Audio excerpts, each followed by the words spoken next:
If this thing wakes up, there will be nowhere left to hide. Deep beneath the eternal ice of Greenland, a team of geologists was drilling for minerals.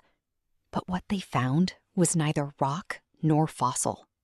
It was a gigantic body, its wings folded like the sails of a forgotten ship, frozen inside a capsule of natural crystal.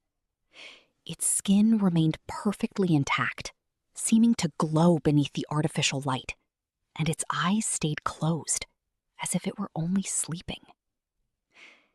The wings were not feathers, but a web of metallic organic filaments, as though flesh and machine had become one. Someone on the team tried to touch it, and a surge of energy shot through the entire tunnel. 3 days later, the military sealed the cave and classified everything as... Now, how many of you know about the object in Greenland? A couple of you, okay.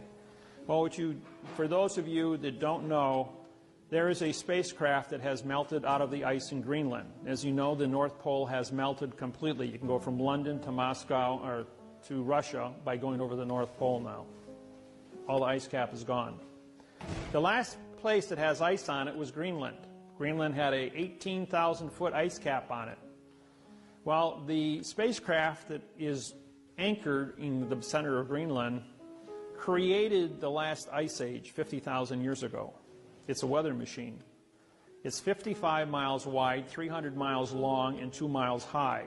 The people that lived in it were called the Mois. If you draw a straight line from the spacecraft to the Washington Monument in Washington, D.C., through the Yucatan Peninsula, Great Pyramid at Mitsubishi, it ends up on Easter Island where the Mois have been dug out of this dirt. The heads on Easter Island, well, 2 years ago they finally went ahead and they excavated, and they're all 65 to 85 foot people, full body carvings. And these were the people that lived in the spacecraft that was uncovered that's melting out of the ice in Greenland.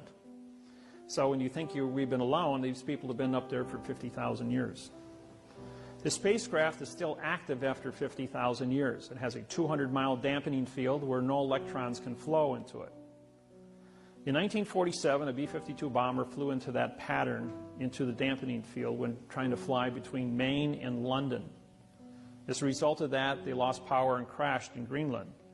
As they sent in rescue B-52 bombers to rescue them, they hit that same dampening field, but they veered off. They just ricocheted off of it. And by testing, trying to get to these guys, they were able to bring a circumference and find out that there was an object 200 miles to the center of this field.